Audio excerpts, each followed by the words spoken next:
नमस्कार दोस्तों, scary story in Hindi में आप सबका स्वागत है।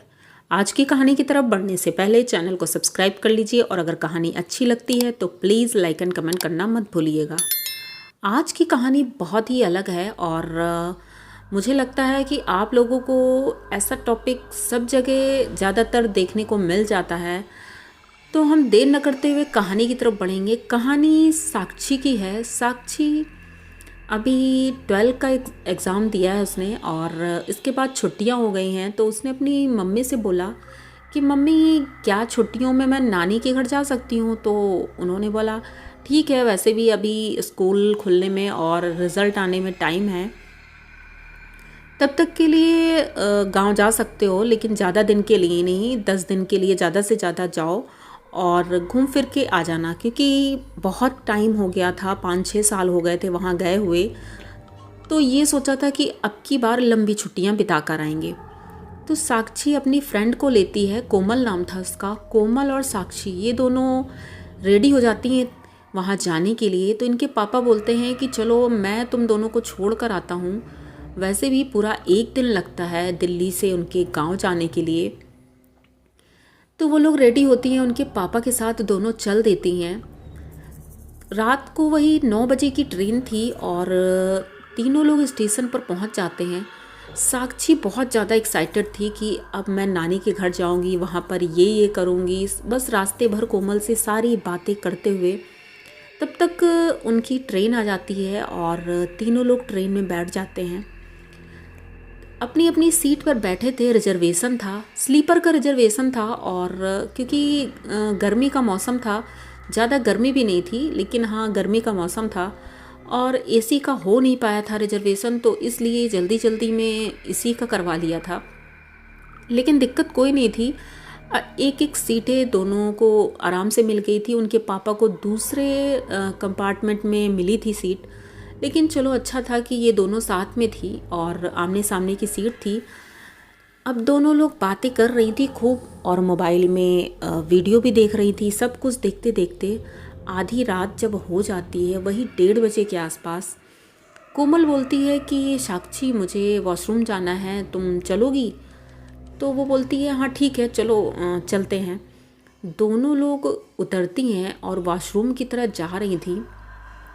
तभी उनको दिखाई पड़ता है वॉशरूम के बाहर ही एक कोने में एक औरत बैठी है और वो पूरा चेहरा ढके हुए है, बहुत अजीब तरह से बैठी हुई है। उसके पास शायद कोई बच्चा है या क्या है, हाथ में कुछ लिए हुए गोद में, और उसको ढक करके बैठी है। एक नज़र ही बस इन लोगों ने देखा था और उसके बाद वॉशरूम चली जाती हैं। दोनों लोग आमने सामने वाले वॉशरूम में अलग अलग जाते हैं और पहले वहाँ से कोमल बाहर निकलती है। जैसे ही कोमल बाहर निकलती है तो हाथ धुलने के लिए जब बाहर वॉश बेसिन के पास आती है तो देखती है कि वो औरत वहाँ है ही नहीं।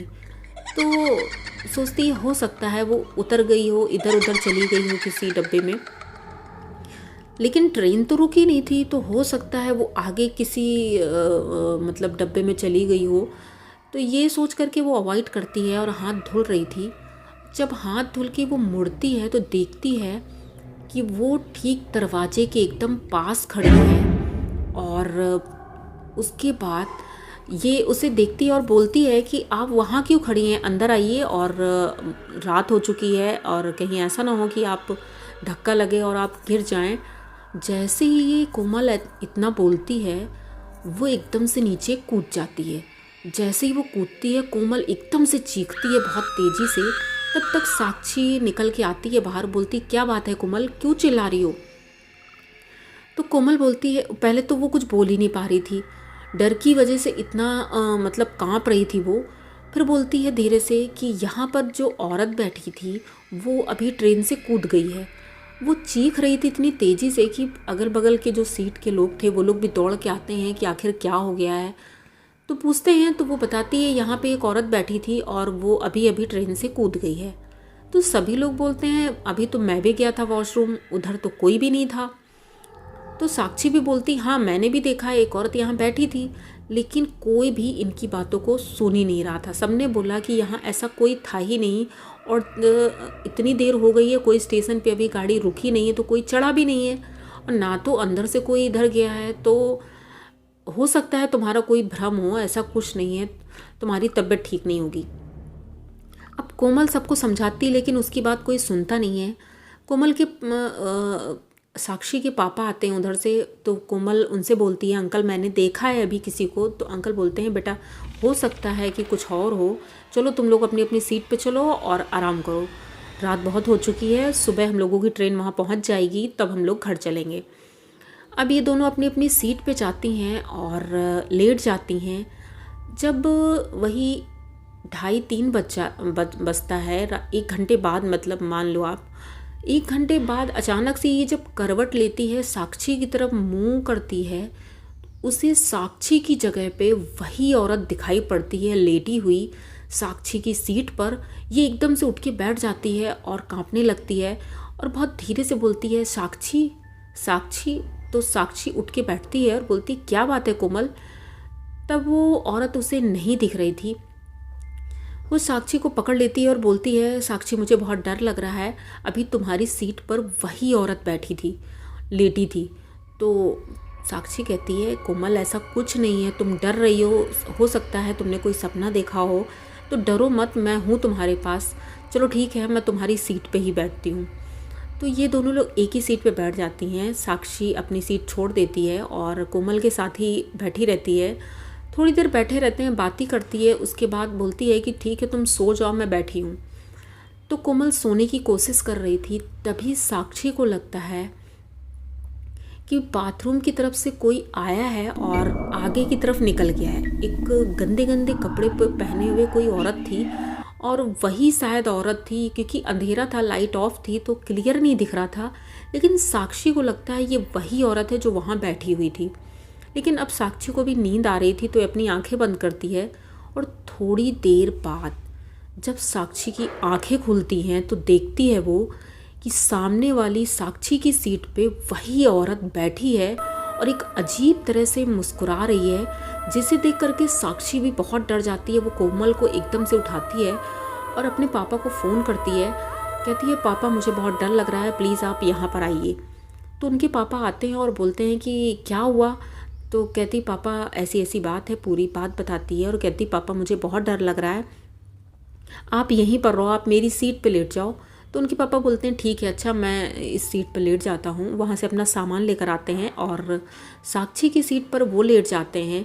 अब ये दोनों लोग अपनी सीट पर रहती हैं, तभी उनके पापा एकदम से उठते हैं। उनकी आंखें एकदम सफ़ेद थीं और बड़ी तेज़ी से बोलते हैं कि अब तुम दोनों को मैं नहीं छोड़ूंगी। तो ये चीज़ें इनको समझ में नहीं आती हैं, ऐसा क्यों बोल रहे हैं। थोड़ी देर बाद 5 बज गया था और अब रोशनी होने लगी थी, क्योंकि गर्मियों के मौसम में सुबह जल्दी हो जाती है। सुबह होते ही थोड़ा सा नॉर्मल होता है सब कुछ। इनके पापा भी सो रहे थे और ये दोनों भी सो चुकी थी। तो अब नींद खुलती है तो देखती हैं बाहर बहुत रोशनी है और अब मौसम थोड़ा ठीक लग रहा है। इनका स्टेशन भी आने वाला था, तो ये दोनों अपनी अपनी सीट से नीचे उतरती हैं और बैग अपना रेडी करती हैं। पापा को जगाती हैं, पापा से बोलती हैं पापा हम लोग का स्टेशन आने वाला है, चलो नानी के घर चलेंगे। तो उनके पापा बोलते हैं ठीक है। ये लोग गेट के पास खड़े ही थे और बस स्टेशन पर गाड़ी लग रही थी, तभी साक्षी देखती है कि स्टेशन के बाहर ही सामने जो बेंच पड़ी थी उस बेंच पर वही औरत बैठी है और इनकी तरफ घूर घूर कर देख रही है। ये देख कर के साक्षी बहुत डर जाती है और कोमल का हाथ पकड़ती है। तब तक गाड़ी रुक जाती है और ये लोग उतरती हैं। उधर देख ही रही थी, कोमल भी देख रही थी, साक्षी भी देख रही थी। उधर देखते देखते आगे बढ़ते हैं। अब ये लोग अपने नानी के घर पहुंच गए थे। नानी को सारी बातें बताते हैं तो नानी बोलती हैं कि हो सकता है कि कोई ऐसी आत्मा हो जिसे तुमने वहाँ देखा है और वही तुम्हारे पीछे आ गई है। तो उनकी नानी कुछ झाड़ करना जानती थी, वो झाड़ फूँक कर देती हैं उनके ऊपर और पूजा करती हैं। उसके बाद इन दोनों को ऐसा ज़्यादा कुछ नहीं होता है, लेकिन हाँ कभी कभी रात में बुरे सपने आना ये अब नॉर्मल हो गया है, क्योंकि वो औरत इन्हें कभी कभी ज़रूर दिखाई पड़ती है। हाँ वैसे कोई ज़्यादा प्रॉब्लम नहीं हुई है, क्योंकि उन्होंने एक धागा बांधा हुआ था। हाथ में, जिस वजह से इन्हें और कोई प्रॉब्लम नहीं हुई। लेकिन फिर भी आज भी ये दोनों इतना डरती हैं, नानी के गांव जाने के नाम से ही ये कांपने लगती हैं और वो वाकया अब ये कभी भूल नहीं सकती हैं। तो कैसी लगी आपको ये कहानी? अगर अच्छी लगी हो तो प्लीज़ चैनल को सब्सक्राइब करिए, लाइक कमेंट करिए, शेयर करिए। इसी तरह की नई और अनोखी कहानियाँ मैं लेके आती रहती हूँ। तो मिलते हैं फिर किसी नई कहानी में, तब तक के लिए डरते रहिए।